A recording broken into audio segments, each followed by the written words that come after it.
আসসালামু আলাইকুম।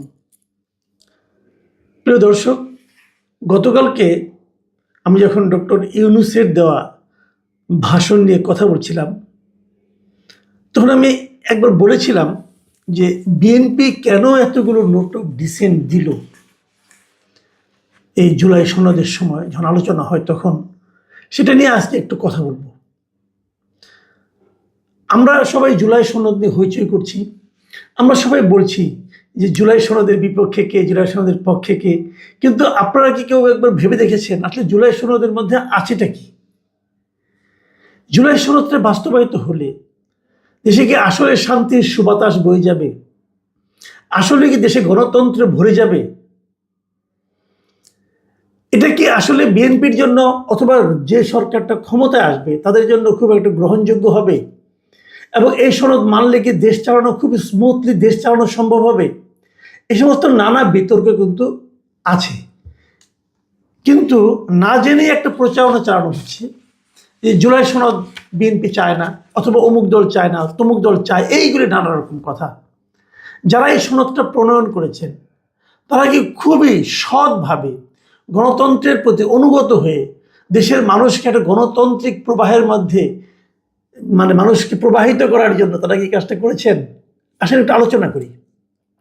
তার আগে আমি একটু বলে নেই যে ডক্টর ইউনূস গণভোটের যে আয়োজন করতে যাচ্ছেন, সেই গণভোটে যে 4টা প্রশ্ন থাকবে যার উপর আপনাকে হা বলতে পারে। আপনি যদি হা ভোট দেন তার অর্থ হচ্ছে আপনি 4টা প্রস্তাবকে স্বীকার করলেন। যদি না ভোট দেন তাহলে আপনি বললেন যে আপনি 4টা প্রস্তাবকেই না বললেন। কারো কারো তেমন হতে পারে যে আমি একটা প্রস্তাবের পক্ষে আর 2টা প্রস্তাবের পক্ষে না, অথবা আরেকটা প্রস্তাবের পক্ষে, এমন তো হতেই পারে। কিন্তু তার কিন্তু কোনো অপশন নাই। হ্যাঁ বললে 4টাই হ্যাঁ, না বললে 4টাই না। তো এটা কিন্তু অনেকের জন্য একটা বড় কষ্টের ব্যাপার হবে। আমি হয়তো খুব চাই যে আমি 2টো ব্যাপারকে হ্যাঁ বলতে চাই, আর 2টো ব্যাপার আমার পছন্দ না। আমি কি করব? যদি হ্যাঁ দেই তাহলে যেটা আমার পছন্দ না সেটাকে আমার স্বীকার করতে হবে, আর যদি না দেই তাহলে যেগুলিকে আমার পছন্দ সেগুলিকে অস্বীকার করতে হবে। বিষয়টা কিন্তু জটিল।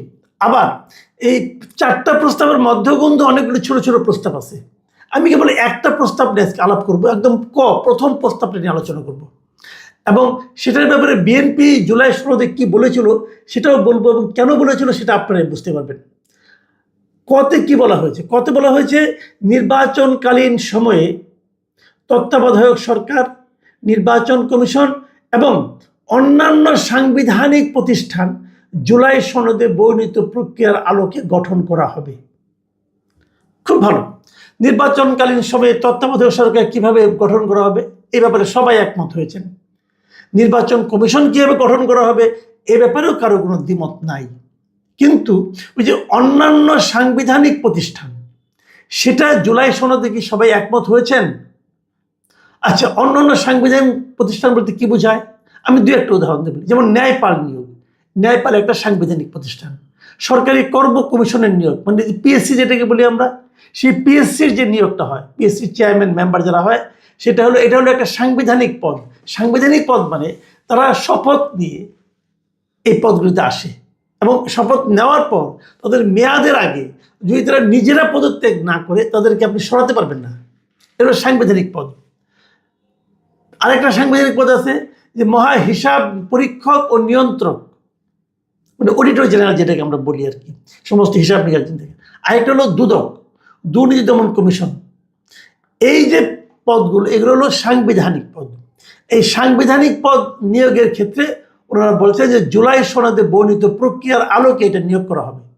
ইন্টারেস্টিং হলো এই 4টা নিয়োগের ক্ষেত্রেই বিএনপি কিন্তু নোট অফ ডিসেন্ট দিয়েছে। নোট অফ ডিসেন্ট মানে কি? আপত্তি করেছে। এখন যেগুলিকে বিএনপি আপত্তি করেছে, অন্য দল কয়েকটা দল আবার মানে বিএনপি সহ কয়েকটা দল আপত্তি করেছে, এবং কোনো দল এটাকে সমর্থন করেছে। তো সেইটাকে আপনি জুলাই সনদ যদি আপনি মানেন তাহলে আপনি কোনটা মানবেন? বিএনপির আপত্তিটা মানবেন, নাকি বিএনপি ছাড়া অন্য যারা অনাপত্তি করছে এটা মানবেন? তো এটাকে আপনি কিভাবে এখানে আনলেন? জনগণ হা বললো, জনগণ কোনটাতে হা বললো?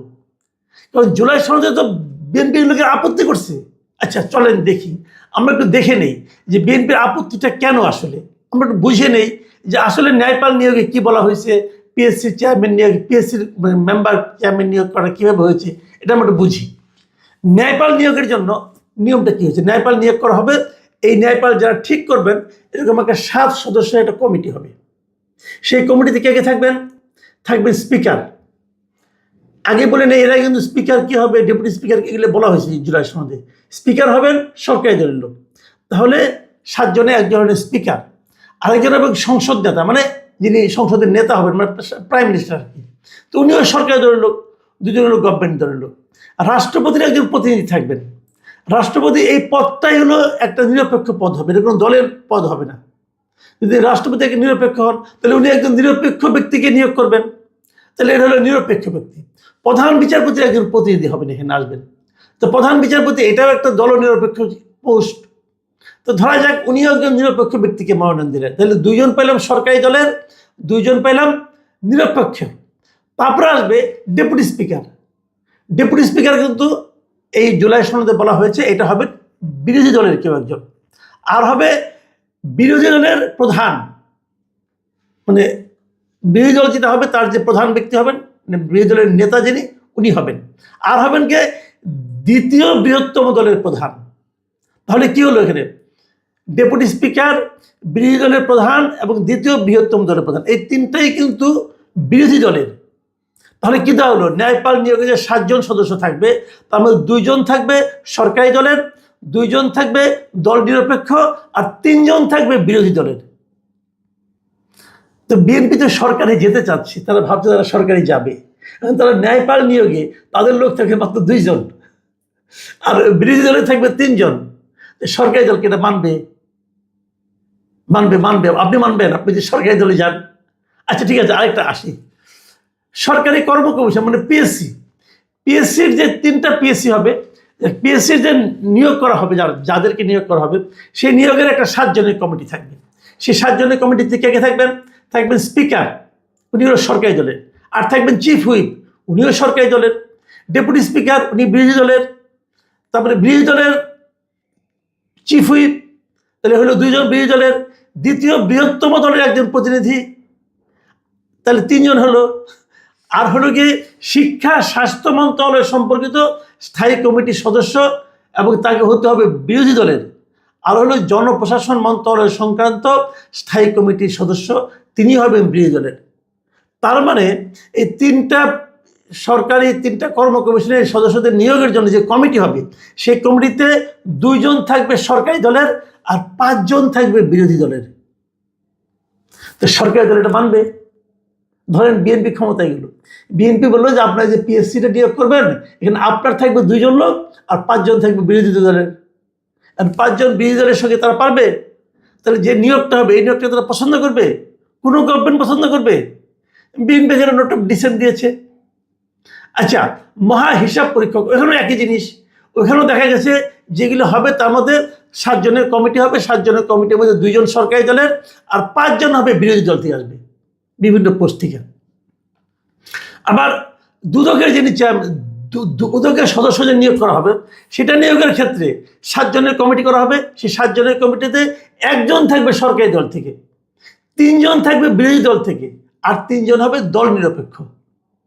তাহলে সরকারি দলের কোনো ভূমিকা থাকবে এখানে? থাকবে না। আপনি হয়তো বলবেন যে ভালোই তো, তাহলে সরকারি দল কোনো দুর্নীতি করতে পারবে না, বিরোধীরা হ্যান্ডেল করবে। এটা যদি এমন হয় যে বিরোধী দলের সবগুলো গুরুত্বপূর্ণ জায়গা থাকে, অনেকটা এরকম হলো না যে আপনি দৌড় প্রতিযোগিতায় অংশ নেন, যদি আপনি ফার্স্ট হন তাহলে পাবেন রৌপ্য পদক, যদি সেকেন্ড হন তাহলে পাবেন স্বর্ণ পদক। বিষয়টা কি এরকম হয়ে গেল না? হ্যাঁ, সবগুলি নিয়ন্ত্রণ থাকবে বিরোধী দলের হাতে।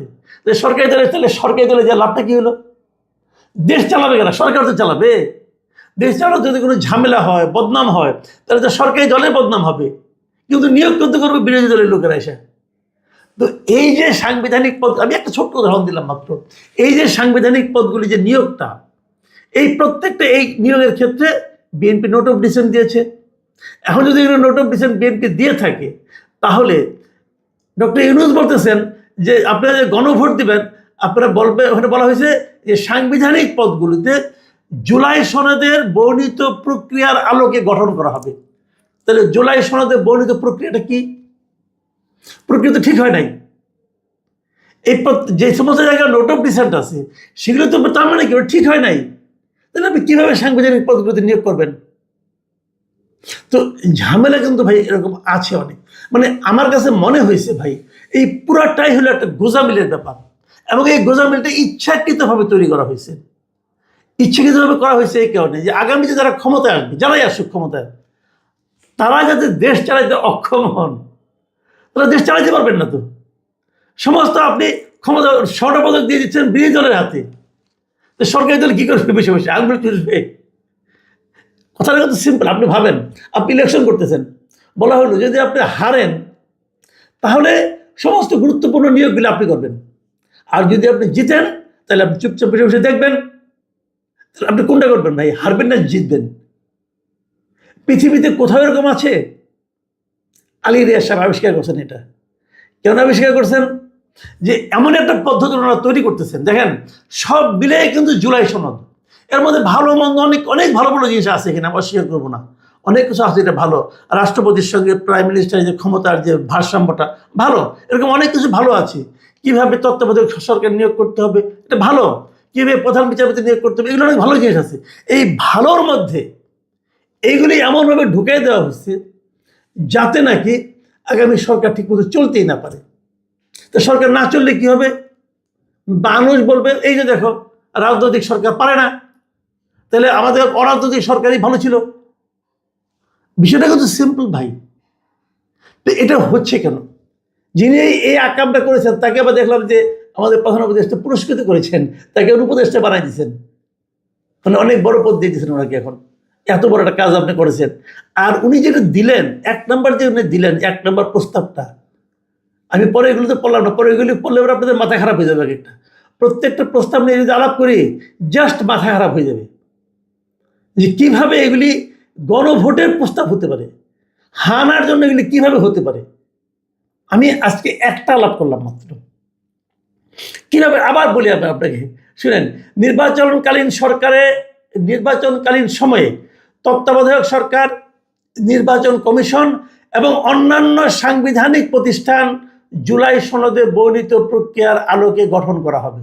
প্রথম দুটা বাদ দেন, নির্বাচন তত্ত্বাবধায়ক সরকার এবং নির্বাচন কমিশন করার কোনো আপত্তি নাই, কিন্তু অন্যান্য সাংবিধানিক প্রতিষ্ঠান যেগুলো আছে সেগুলোর ব্যাপারে তো বিএনপির আপত্তি আছে, এনডিএম এর আপত্তি আছে, আরও কয়েকটা দলের আপত্তি আছে, এবং সেটা সম্পূর্ণ বিপরীত ধর্মীর বিষয়। তাহলে এটাকে আপনি কীভাবে পাশ করাবেন? এবং জুলাই সনদে এর সম্বন্ধে বলা হয়েছে এবং কেন তারা নোট অফ ডিসেন্ট দিয়েছে তাও তো বুঝতে পারছেন। এই হচ্ছে জুলাই সনদের নকশা। সব মিলিয়ে ভালো আর মন্দ একসঙ্গে মিশাইলে হয় না। আপনি বললেন যে টেবিলের উপরে এক মগ দুধ আছে, এক বাটি খেজুর আছে, কিছু ফল ফলান্তি আছে, আর এক গ্লাস মদ আছে, এই সবগুলি মিলাইয়া হলো একটা প্যাকেজ। আপনি খাবেন। যদি আপনি মদ মনে করেন, মদকে হারাম মনে করেন, তাহলে তো আপনি একটাও খাবেন না রে ভাই। কিন্তু মদটাকে যদি আপনি বাইরে রাখতেন তাহলে বাদ বাকি সব কিন্তু স্বাস্থ্যকর। এই হিসাবটা হয়ে গেছে এরকম, একটা প্যাকেজের মধ্যে এমন কিছু জিনিস ঢুকিয়ে দেওয়া হয়েছে, 5টা ভালো জিনিসের মধ্যে একটা খারাপ জিনিস ঢুকিয়ে দেওয়া হয়েছে, বলে কি সবগুলি মিলে হা বলো। আর আপনি না বললে খারাপ লাগবে, যে বলে হ্যাঁ তাহলে তুমি দুধ খেতে চাও না, তুমি না বলছো, তাহলে তুমি ফলমূল খেতে চাও না, তুমি না বলছো। ভাই এটা কিসের মধ্যে আমাদের আপনারা ঠেলছেন? দুধ আর মদ কি একসঙ্গে যায়? যাই হোক, আমি মনে করি যে এগুলো নিয়ে আমরা আরো আলোচনা করতে পারি, যদি আপনারা আগ্রহ দেখান আমি আরো আলোচনা করবো, প্রত্যেকটা পয়েন্ট নিয়ে আলোচনা করবো, তাহলে বুঝতে পারবেন বিষয়টা আসলে কি। প্রিয় দর্শক, আমি জানি না শেষ পর্যন্ত কি হবে, শেষ পর্যন্ত হয়তো এভাবে আমাদেরকে ভোট দিতে হবে। আমি জানি না টেবিলের মদ আর দুধ আমি কোনটাকে গ্রহণ করব। না বললে দুধ হারাবো, আর হ্যাঁ বললে মদ খেতে হবে।